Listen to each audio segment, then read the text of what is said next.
Hey, what's up, everybody? This is Sami from the Bulletin. This is a special episode with my producer, Ado. What's going on, guys? So today we're going to be talking about the dysfunction that happened in Chicago in this past week.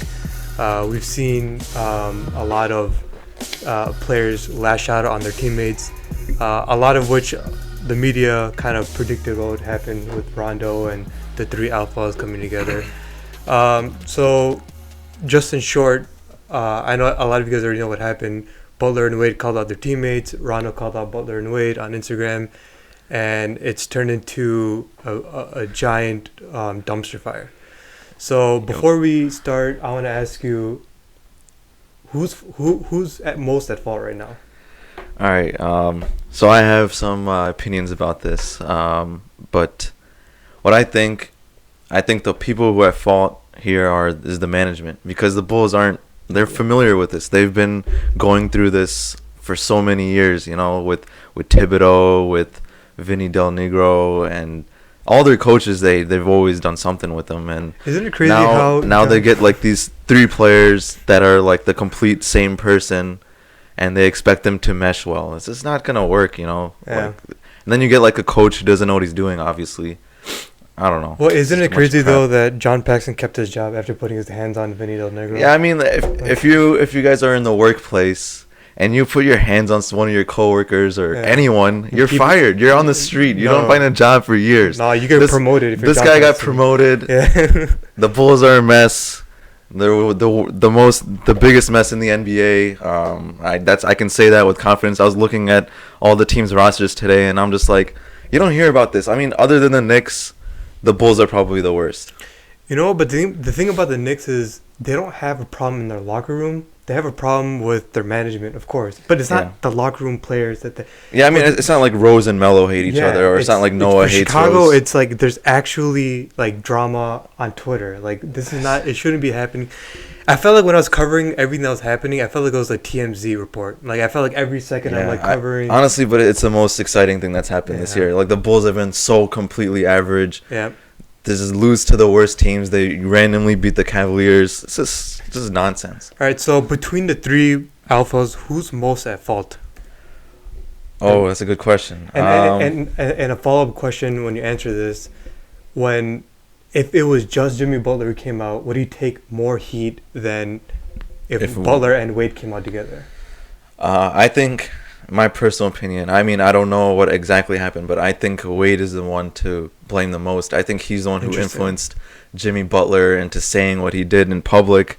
I don't know where I heard this. I think Nick Friedel said it, like they were in the showers together longer than usual, and like, why would Jimmy Butler tell Dwayne Wade what to do? You know, Dwayne Wade is the leader of this team. He's the older guy, so he's been there, done that kind of guy, and he's probably the one who told Jimmy Butler, you got to go out there, you got to say this, you got to have my back on this, and that's what happened. Right. So, and I don't know, like Dwayne Wade comes to Chicago, what is he expecting? Did he look at our roster? He's expecting a paycheck. That's what he's expecting. Yeah, he got his paycheck, but like, what do you expect? Like, do you really expect to win with this roster? Like, Taj Gibson? Right. How long? Why is this dinosaur on our team still? Right. We're not going anywhere. You can trade him for something valuable. Well, he's good for a championship team. Yes, but we're not a championship team. I know. We haven't been one for like 6 years. Right. I don't know why we're even like keeping him on the team. We're ruining his career. He's just doing nothing with us. Right. And so now we're going to talk about what I actually want to get into, because me and you both have different opinions on actually what should the future be. The future for this team can either be one of two things. It can either be a complete a rebuild. You just kind of put your hands in the air and be like, all right, let's just start again.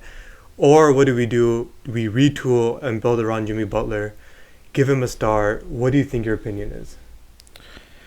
All right, so I think we need to completely rebuild. And I say this, I mean, I don't hate Jimmy Butler. I hate the idea of Jimmy Butler. I hate that the management has pushed Jimmy Butler onto us as some kind of superstar. Like he's our LeBron James, And he's good. Don't get me wrong. He's good. He's definitely an all-star. He's definitely an all-star. Yeah. I mean, he's starting this year in the all-star game and everything. But like, he's not He's not gonna be the guy on the team that's gonna lead us to the championship. So I think we need to find that guy, and the only way to do that is to make some moves, trade Jimmy, trade everyone. get rid of everything and just try getting that guy.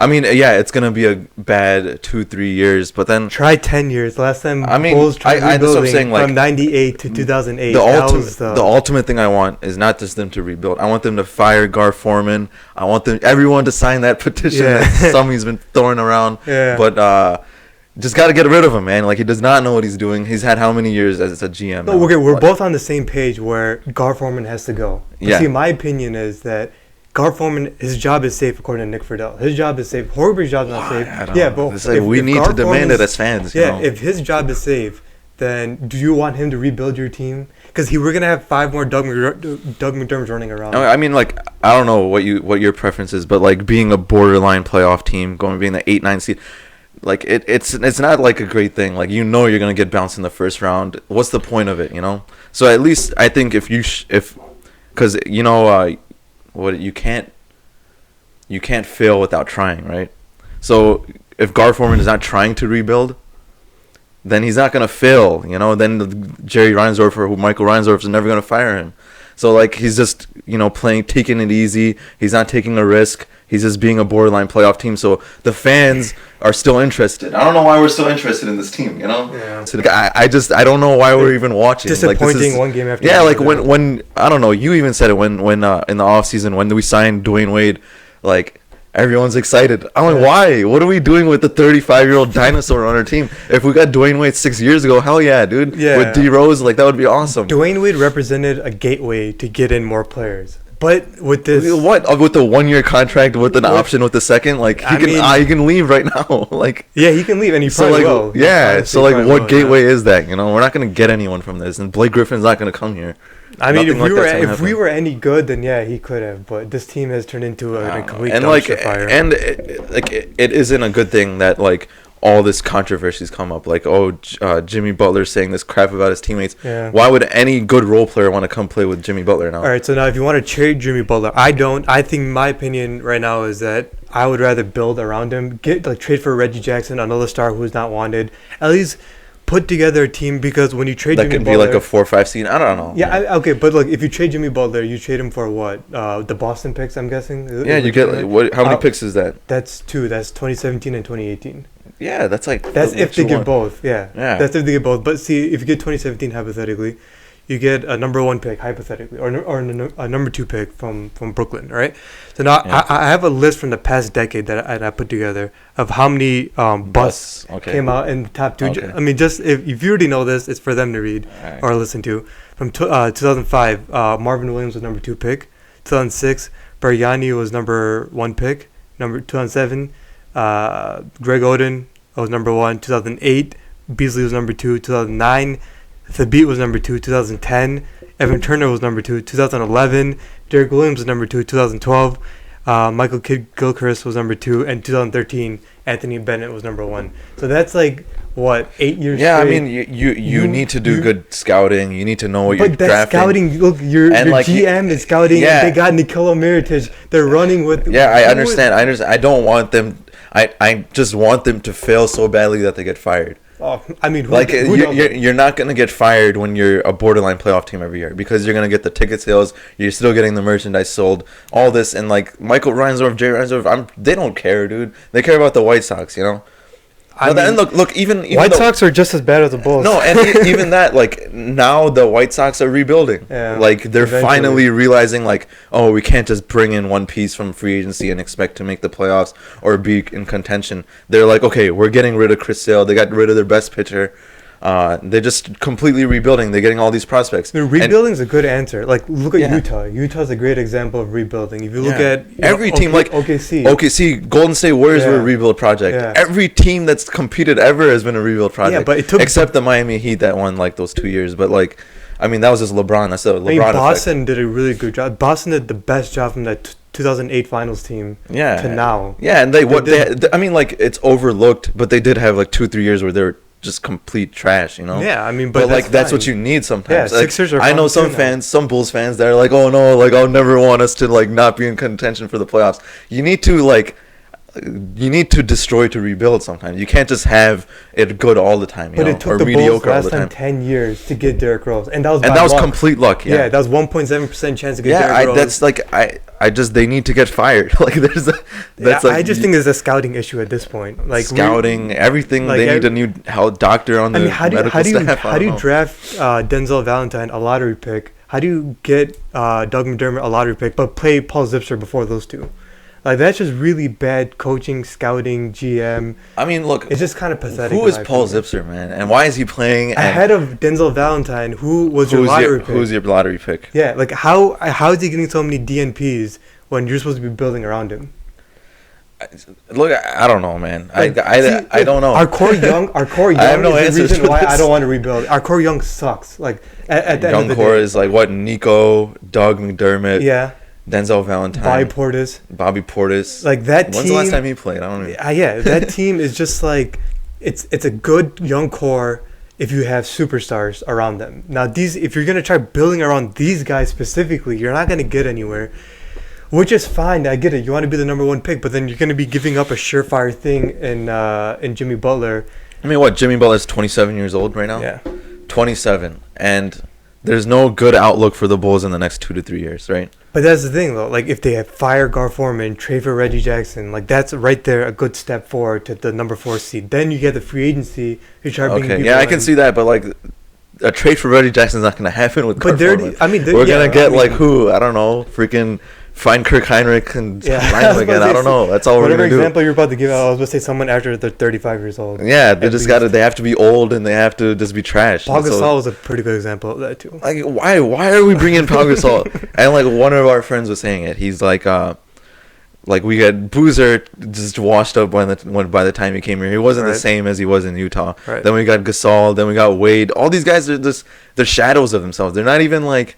They're nothing like what they used to be, and like the Bulls organization expects us to just take them in and expect that we're gonna be good with them. What are we retooling? You know, so the last time we were relevant was 2011 with Derrick Rose and nobody, right? From 98 to 2011, like that's like what 13 years. Yeah, and that's I don't want to wait another 13. That's the last time we were relevant. I'm just saying this point. Yeah. That's the last time we were relevant, and since then we've been trying to retool that team. Yeah. Since then, Derrick Rose is gone. There's no Carlos Boozer. Joakim Noah is gone. Luol Deng's not there. Korver's gone. Like, what are you retooling anymore? There's nothing to retool. We're not relevant, you know? But so now the biggest problem, in my opinion, is that they are holding on to Jimmy Butler, but not once have this. We're wasting his career, man. He needs to be a number 2 to someone. But they didn't even say that he's our guy, though. Like, that's a problem. Yeah, and we're just holding on to him. Like they haven't even once said that, hey, we're going to build around this guy. Like when Derrick Rose was traded, they said that Jimmy Butler is a good player, but their biggest criticism was we're not building around him. All right, question for you: how about if we fired Gar Forman today? Would you be okay with a complete rebuild? 100%. Okay. Not even a doubt in my mind would come if you said that. Hey, we fired Gar. It's my problem is that this dude is drafting the players. This dude is scouting. This dude is signing these old dinosaurs. Look, I think we talked about it before. Taj Gibson's value was at its peak maybe 3 years ago. Yeah, and we could have got like a first round pick, like a lottery pick for him. Easily. And we didn't. Easily. But what was it, man? I mean, at this point, do you want to fire Fred Hoiberg and pay him out for the rest of his career? Yeah. I mean, for the rest of the 3 years? Or do you want to just keep him and rebuild with him since he's going to be crap anyways? I mean, I don't know. I mean, the Sixers have been doing that with Brett Brown. I don't know if that's going to be their coach when they're relevant, you know. Yeah. Well, they'll probably fire him sooner or later. He's done a really bad job of developing his players. Look at Bobby Portis. He's sitting behind Nikola Mirotic. Yeah. Nikola Mirotic is not doing anything. He's so bad, Denzel Valentine should be playing. We're really in a bad position. There's honestly it's just a really bad situation. The only solution is to fire Gar Forman. And I'm gonna put the link at the bottom. I put up a petition last year, and I'm reusing the same petition. That petition was caught by a few media. sources, outlets. So overall, just let's just get the awareness out there. Let's just try to just keep signing it. Yeah. Send it to, if you find Gar Forman's email, just send it to him. Send it to Jerry Reinsdorf. I don't know if you guys know. If anyone knows him, just send it. Tell him how bad, how frustrated you are. I mean, we're all frustrated, honestly. Because if he sees the United Center sold out, they're not gonna care. So yeah. Well, I was not talking about this. This is my producer Adil. He has a channel on YouTube called Average Brown Guys. So it's very funny. I think a lot of people can relate to your comedy. Yeah. So yeah. Until next time, I'm hoping to do this more often again. But I felt like this was the most necessary time to do it when the Bulls are just in a complete shambles. Yeah. Trash. Yeah. Fire car packs. 2017. All right, see you guys. Peace.